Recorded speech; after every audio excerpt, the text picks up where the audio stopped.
오늘은 이 시간에는 그 설교 구성 방문론의 직접적인 그 관계 있는 주제라기보다는 요즘 그 조금 이단적인 내용들이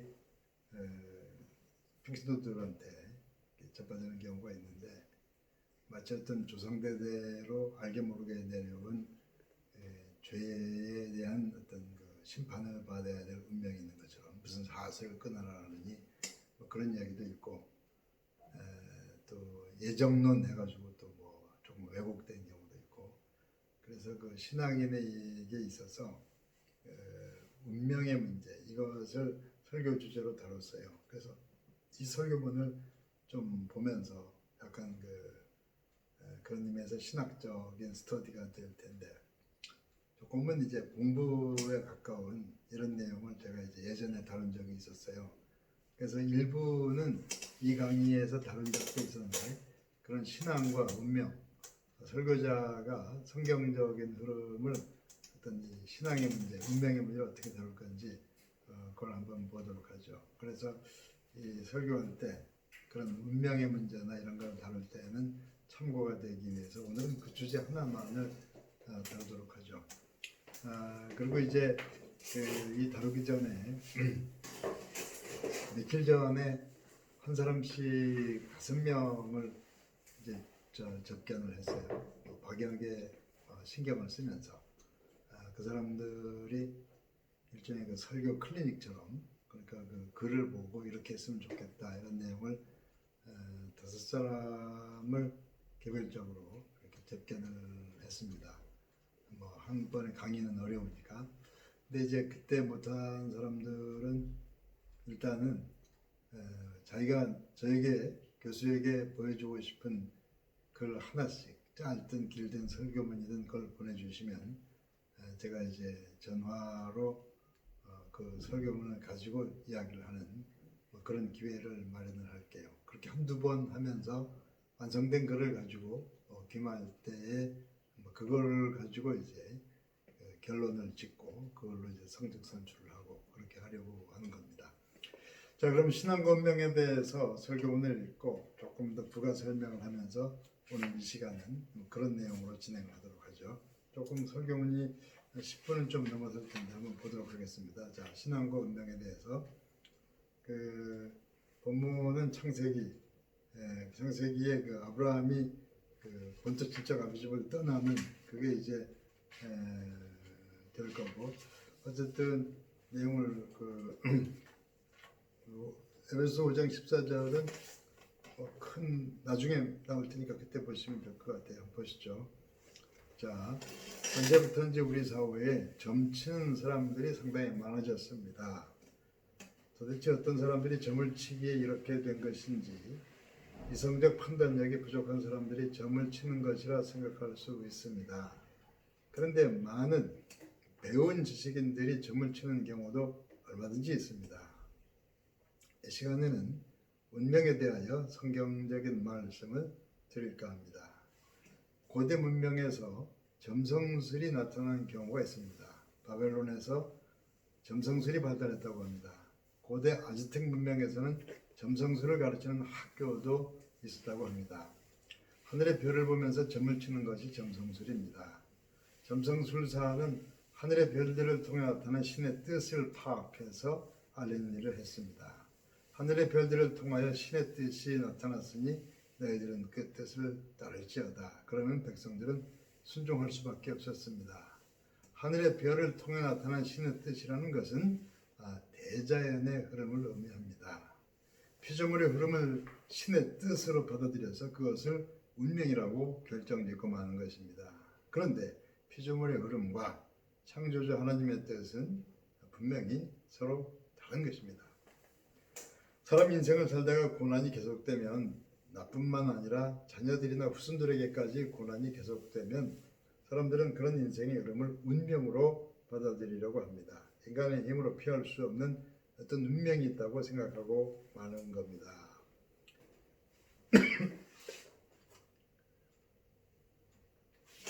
창세기 12장이 시작되면서 아브라함이 하나님의 부르심을 받습니다. 부르심을 받기 직전에 아브라함은 운명의 사슬에 묶인 듯한 모습으로 나타납니다. 창세기 11장 마지막에 나타난 아브라함의 모습이 바로 그런 것입니다. 창세기 11장 27절부터 32절까지 말씀 중에 아브라함의 가족 중 두 사람이 죽게 됩니다. 아브라함 자신은 또 결혼을 했는데 아이를 낳지 못합니다. 두 개의 죽음과 하나의 생명 없음, 그렇게 세 개의 절망 이야기가 나오는 것입니다. 세 개의 절망의 사슬 같은 이야기가 나온 다음 창세기 12장 1절에 이런 말씀이 나옵니다. 여호와께서 아브라함에게 이르시되 너는 너의 고향과 친척과 아버지의 집을 떠나 내가 내게 보여줄 땅으로 가라. 하나님께서 아브라함에게 이렇게 말씀하십니다. 너는 너의 고향을 떠나라. 너의 친척과 아버지의 집을 떠나라. 그리고 내가 너에게 보여주는 새로운 땅을 향해 나아가라. 여기서 너의 고향을 떠나라 했을 때 아브라함의 고향은 아브라함으로 하여금 운명의 사슬에 묶여 살게 했던 그런 땅을 의미합니다. 그 땅에 인간관계, 가족과 친척관계에 묶여서 우상 숭배 사슬에 묶여서 그 모든 걸 운명이라 생각하면서 살아가는 그런 땅을 의미하는 겁니다. 그런 의미에서 아브라함에겐 어두운 운명이 주어졌다고 생각했습니다. 인생과 역사에는 정해진 어떤 법칙이 있어서 우리 인간은 그 운명대로 살 수밖에 없다. 아브라함의 고향 본토 사람들은 그런 운명을 운명처럼 받아들이면서 살아가고 있었습니다. 그런 운명의 사슬이 아브라함을 절망의 끝으로 몰아가고 있을 무렵에 하나님께서 아브라함에게 명하사 너는 그런 땅을 떠나라고 하셨습니다. 그 어두운 운명과 사슬에서 벗어나서 하나님께서 원하시는 새로운 삶의 방식을 향하여 떠나라고 명령하신 것입니다. 본토 친척 아비집의 사고방식대로라면 아브라함의 미래는 이미 정해진 대로 될 겁니다. 아브라함이 원하든 말든 상관없이 이미 정해진 운명이 있다고 생각하는 것입니다. 나는 그 운명의 사슬에서 벗어날 수 없습니다. 내 운명을 변화시킬 수는 없다고 생각하는 겁니다. 아브라함은 어두운 그 인생의 흐름을 운명처럼 받아들이려고 했습니다. 그런데 하나님께서는 그 어두운 운명의 사슬로부터 아브라함을 이끌어내신 것입니다. 하나님을 모르는 인생일 때는 그렇게 살았더라도 하나님의 사람이 되었다면 이제 그 사람에게는 운명의 사슬 같은 것은 없는 것입니다. 그 사람의 미래가 밝으냐 어두우냐 하는 것은 살아계신 하나님께서 결정하실 일이지 운명의 법칙 같은 것을 따르는 게 아니라는 말씀입니다. 하나님께서도 어찌할 수 없는 운명의 법칙 같은 것은 존재하지 않습니다. 법칙이든지 공식이든지 그 모든 것이 다 하나님의 손길 안에 들어있다는 말씀입니다. 운명의 사슬 같은 것이 있다고 주장하는 사람들은, 그래서 점을 치고 점성술에 매달리는 사람들은 하나님께서도 어쩔 수 없는 정해진 운명이 존재한다고 믿는 것입니다. 근데 성경 말씀 중 그 어디서도 하나님께서 사람의 운명을 미리 다 정해 놓으셨다는 그런 이야기 나오지 않습니다. 어떤 운명이 이미 다 정해졌다는 방식의 이야기는 결코 성경적인 것이 아닙니다. 운명이 결정되어 있다는 이야기는 결코 성경적인 이야기가 아닌 것입니다. 만일에 인간의 운명이 다 예정되어 있어서 우리가 태어나기 이전부터 천국에 갈 사람과 지옥에 갈 사람이 다 예정되어 있는 거라면 우리가 천국에 가든 지옥에 가든 간에 그게 우리의 책임은 아닙니다. 우리와 상관없이 미리 정해진 운명이 있는 거라면 우리가 천국에 가든 지옥에 가든 간에 그 책임은 운명을 만든 그분에게 있는 것이지 그 책임이 우리에게 있는 것은 아닙니다. 이미 그렇게 하나님께서 정하셨다면 우리가 아무리 노력한다 해도 우리 노력은 헛수고가 되고 말 것입니다. 그러니까 이미 그렇게 결정된 운명의 법칙이 있다고 생각하는 것은 옳은 생각이 아니요 성경적인 생각이 아닌 것입니다. 우리의 미래가 밝은가 아닌가 하는 것은 운명의 법칙보다는 하나님의 약속과 관련된 것이라고 믿어야 합니다. 창세기 12장 3절을 통해서 하나님께서 아브라함에게 이렇게 말씀하십니다. 너를 축복하는 자에게는 내가 복을 내리고 너를 저주하는 자에게는 내가 저주하리니 너를 축복하는 자에게는 하나님께서 복을 내리실 것이요 너를 저주하는 자에게는 하나님께서 저주를 내릴 것이다. 운명의 법칙에 따라 축복과 저주가 임하는 것이 아니라고 합니다. 하나님께서 선택하시는 사람, 하나님의 사람 아브라함과 어떤 관계를 맺고 살아가는가에 따라서 하나님께서 그 사람을 축복하시고 또 저주하시기도 하십니다. 살아계신 하나님과의 관계 속에서 축복이 임하든가 저주가 임하든가 그렇게 결정되는 것이지 이미 정해진 운명의 법칙 같은 것이 있는 게 아니라는 말씀입니다. 저희 외가 쪽으로 중조 할머니가 계셨는데 제가 어렸을 때 중조 할머니는 저를 무척 사랑하셨습니다. 그 중조 할머니의 아들이 저희 외할아버지셨는데 제가 외할아버지를 무척 많이 닮아서 그랬는지 할아버지는 저를 많이 사랑하셨습니다. 근데 그 중조 할머니는 아들 셋을 낳고 나서 젊어서 혼자가 되셨습니다. 그리고 며느리를 맞아 드렸는데 그 큰 며느리가 또 일찍 혼자 되셨습니다. 그러니까 저희 외할아버지가 일찍 돌아가신 거죠. 외할아버지가 일찍 돌아가셨는데 그 손자인 제가 그 할아버지를 많이 닮았으니까 그 할아버지의 어머니인 중조 할머니는 저를 끔찍하게 사랑하신 것이 당연했을 겁니다. 그래서 간단한 결론이 뭔가 하니 저희 증조 할머니는 일찍 혼자가 되셨고 저희 외할머니도 일찍 혼자가 되셨고 저희 어머니께서도 일찍 30대 말에 혼자가 되셨습니다. 돌아가신 분들은 모두가 40대 이전에 돌아가셨다고 합니다. 제가 어렸을 때 동네에서 술 취한 아저씨가 저희 집을 향하여 과부 3대라고 욕하는 것을 들은 적이 있습니다. 중조 할머니, 외할머니 그리고 저희 어머니가 모두 다 과부라고 저주 비슷한 욕을 한 겁니다. 저희 할머니나 저희 어머니는 그런 이야기를 아주 싫어하셨던 것으로 기억이 납니다. 근데 그런 이야기가 바로 운명의 사슬과 같은 이야기들입니다. 그 집안에는 피할 수 없는 운명의 사슬 같은 것이 있기 때문에 그 집안 남자는 다 일찍 세상을 떠나게 되어 있다고 믿고 마는 겁니다. 그러니까 내가 모르는, 내가 도저히 책임질 수 없는, 바꿀 수도 없는 이미 정해진 어떤 법칙이 이미 존재한다고 믿는 겁니다. 자꾸 고난과 불행이 계속되니까 불행의 당사자는 그 운명의 사슬 같은 것이 싫지만 어쩔 수 없이 받아들여서 슬며시 믿기 시작합니다. 일찍 혼자 되신 저희 어머니는 그런 운명 같은 것이 저의 세대에도 계속될까봐 은근히 염려하실 때가 있었습니다.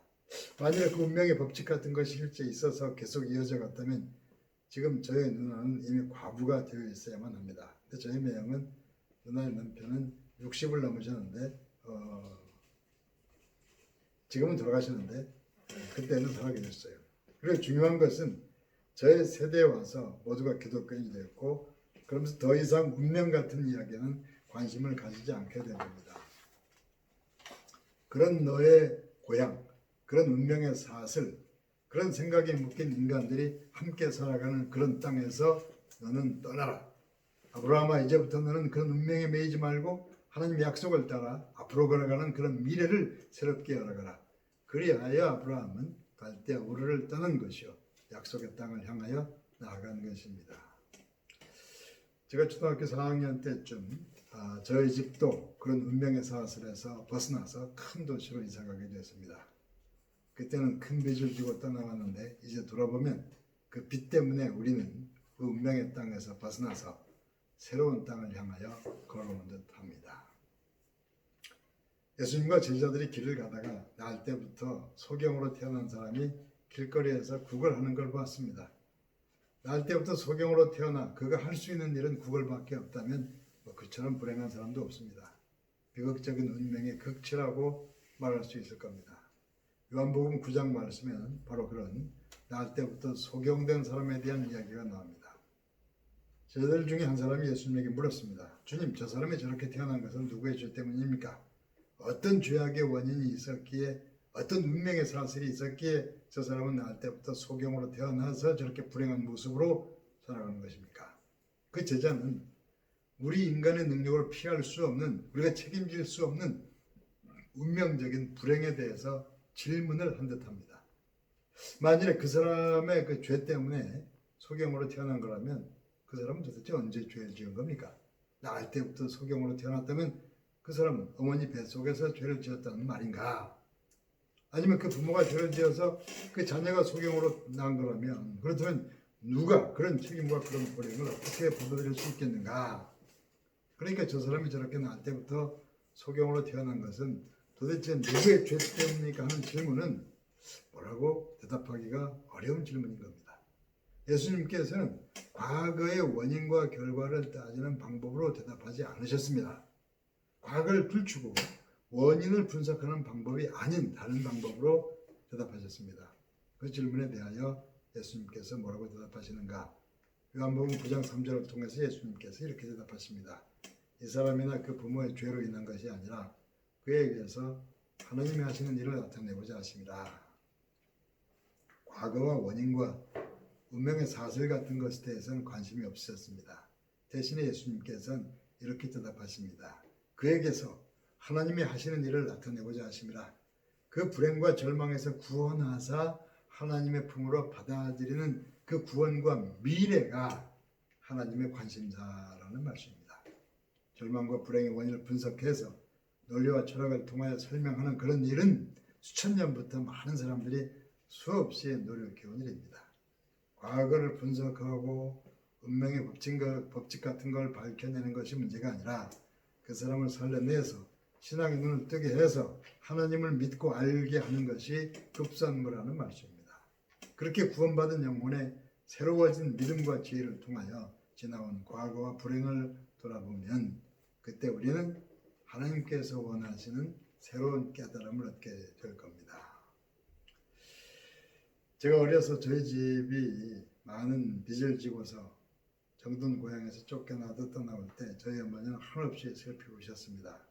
모든 것이 운명의 법칙인 것처럼 생각하시는 듯 했습니다. 저도 그때는 우리는 결국 이렇게 되고 마는구나 하는 절망적인 마음이었습니다. 그렇게 저희 가족은 부유했던 고향과 과거를 떠나서 새로운 어려운 미래를 향해 떠나왔습니다.